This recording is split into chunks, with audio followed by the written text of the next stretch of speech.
தமிழ்நாட்டில் காதல் என்பதும் ஒரு அரசியலுக்கான பேசுபடு பொருளாக மாறி இருக்கிறது. காதலை பற்றியும் பேசி அரசியல் ஆதாயம் தேட முடியும் என்பது தமிழக அரசியலில் தான் முதலாக நாம் பார்க்கிறோம். அரசியல் ஆதாயத்திற்கு காதலையும் பயன்படுத்துவது, அதையும் ஒரு மூலதனமாக மாற்றிக்கொள்வது. ஒருபடி அரசியல்வாதியை தாண்டி சினிமா துறையிலே இருப்பவர்களும் கூட நாடக காதல் என்கிற பெயரிலே அதையும் அரசியலாக்கி அல்லது வணிகமாக்கி ஆதாயம் தேட பார்க்கிறார்கள்.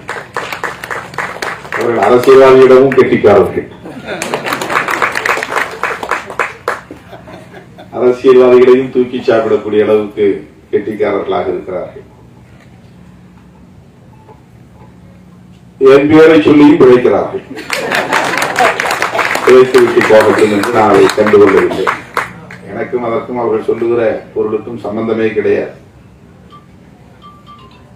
என் பெயரை சொல்லி ஒரு படம் தயார் பண்ணி அதிலே வணிகம் செய்ய முடியும் என்கிற அளவுக்கு நான் ஒரு மூலதன பொருளாக இருக்கிறேன் அவர்களுக்கு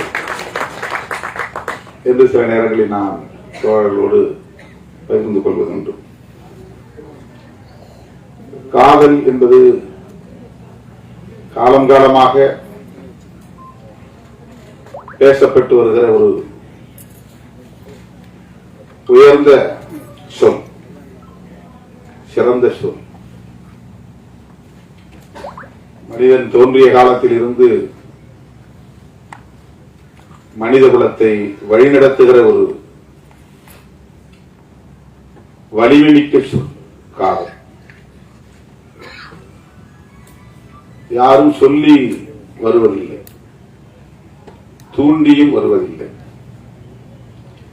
அது ஒரு இயல்பான உணர்வு. அதான் ஆர்வி உதயகுமார் அவர்கள் காதலித்து பார்த்தால்தான் காதலை புரிந்து கொள்ள முடியும் என்று சொன்னார். பாடம் எடுத்து புரிந்து கொள்ள முடியாது. அறிவியலை பாடம் எடுத்து சொல்லித்தர முடியும், கணக்கை பாடம் எடுத்து சொல்லித்தர முடியும். அதற்கெல்லாம் ஆசிரியர்கள் உண்டு. காதலுக்கு ஆசிரியர்கள் கிடையாது. அது இயல்பான உணர்வு. அப்படி சொல்லித்தரவும் முடியாது.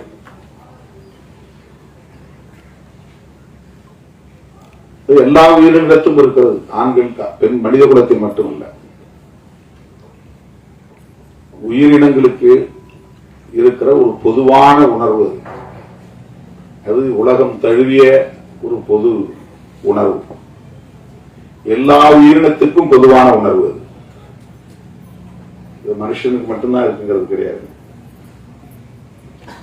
உயிரினமாக இருக்கக்கூடிய இரு பாலினத்துக்கு இடையில் அவரவர் அந்தந்த உயிரினங்களுக்கு ஏற்ப அது நிகழ்கிறது. நம்மால் உணர முடியாமல் இருக்கலாம்.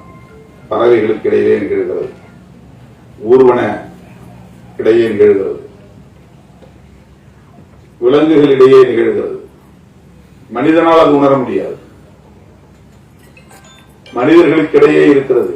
ஆனால் 100 விழுக்காடு ஒவ்வொருவரும் காதலித்துதான் திருமணம் செய்கிறார்களா என்றால் இல்லை.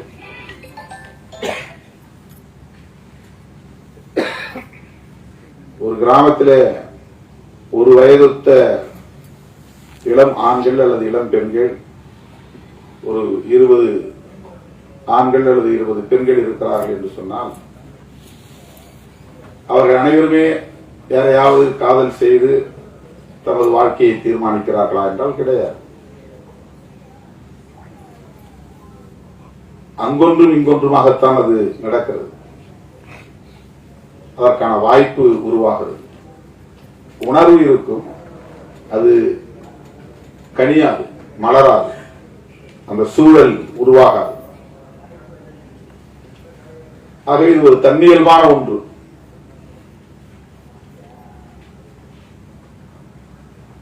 அதனை ஏதோ திட்டமிட்டு யாரோ சொல்லி டி-ஷர்ட் போட்டால், ஜீன்ஸ் போட்டால், கூலிங் கிளாஸ் போட்டால் பெண்கள் மயங்கி விடுவார்கள். அந்த டி-ஷர்ட் போட்டவன் பின்னாலேயே பெண்கள் போய் விடுவார்கள் என்பதை போன்ற ஒரு தோற்றம் இங்கே உருவாக்கப்பட்டு அதற்கு ஒரு பெயரை சூட்டியிருக்கிறார்கள், நாடக காதல். அப்படி ஒன்று இருக்கவே முடியாது. காதல் காதல் தான், அவ்வளவுதான். அப்படி ஒன்று இருக்க முடியாது. நாடகம் செய்தெல்லாம் யாரும் யாரையும் ஏமாற்றி விட முடியாது.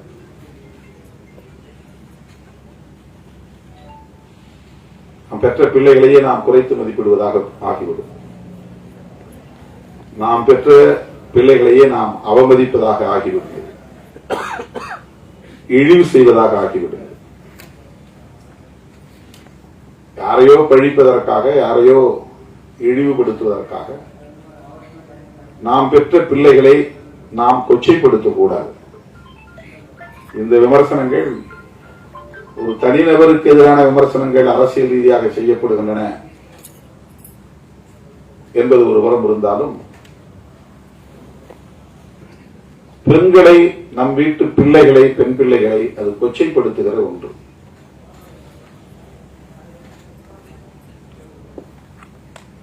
அதை ஒருபோதும் நியாயப்படுத்த முடியாது. என்னிடத்திலே ஒரு பத்திரிகையாளர் கேட்டார், நான் திருப்பி கேட்டேன், திருமாவளவன் பிறப்பதற்கு முன்பு இந்த மண்ணில் காதல் இல்லையா? நான் வந்த பிறகுதான் இங்கே காதல் என்ற சொல் புழக்கத்தில் இருக்கிறதா? இது எவ்வளவு பெரிய அபாண்டம், எவ்வளவு பெரிய வீண் பழி. இதை சொல்லுகிறவர்கள் தங்கள் வீட்டில் உள்ள பிள்ளைகளையும் கவனத்திலே கொண்டு, கருத்திலே கொண்டு பேச வேண்டாமா என்ற ஒரு கேள்வியை எழுப்பினேன். அருமை தோழர்களே, காதல் என்பது இயல்பானது என்றால் இயற்கையானது என்று பொருள். இயல்பு என்றால் இயற்கை என்றுதான் பொருள். ஒரு இயற்கையான உணர்வு, அது வலிந்து உருவாக்க முடியாது. ஒருவர் சொல்லி இன்னொருவர் அதை செய்யவும் முடியாது. ஆகவே திரைப்படங்களாக இருந்தாலும் சரி, நாவல் எழுதுவதாக இருந்தாலும் சரி, எந்த படைப்பாக இருந்தாலும் சரி, தவறான ஒரு தோற்றத்தை உருவாக்கக்கூடாது. இதுதான் என்னுடைய கருத்து, என்னுடைய வேண்டுகோள். காதலுக்கு ஏன் எதிர்ப்பு வருகிறது? எல்லா நாடுகளிலும் இது போல காதலுக்கு எதிர்ப்பு உண்டா? கட்டாயமாக இருக்கும். காதலுக்கு எதிர்ப்பு கட்டாயமாக இருக்கும். அதனுடைய பரிமாணங்கள் நாட்டுக்கு நாடு வேறுபடுகிறது.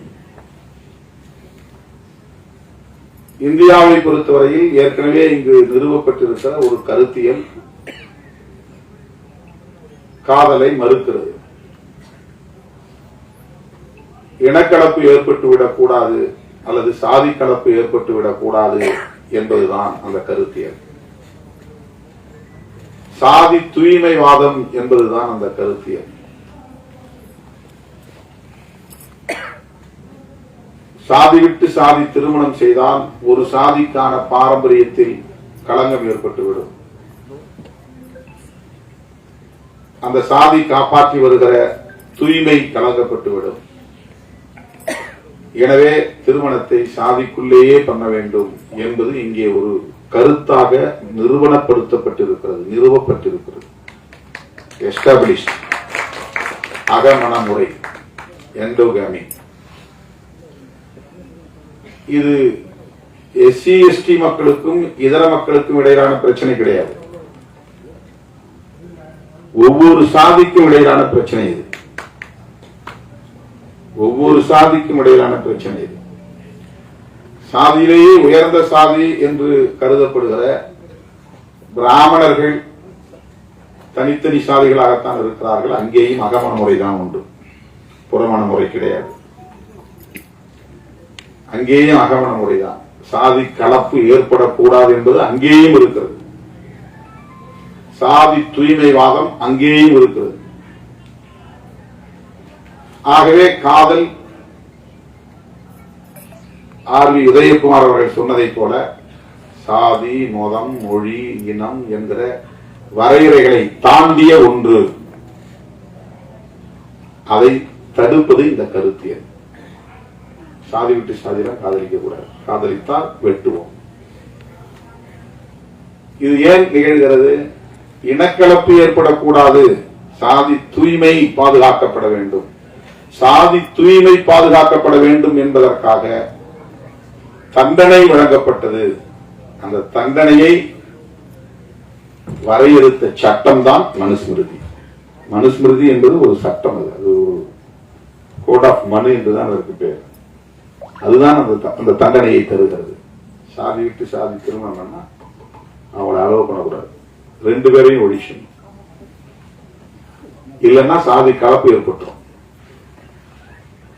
சாதி கலப்பு ஏற்படக்கூடாது என்பது ஒரு கருத்தியலாக இந்த மண்ணில் நிலைநிறுத்தப்பட்டிருக்கிறது.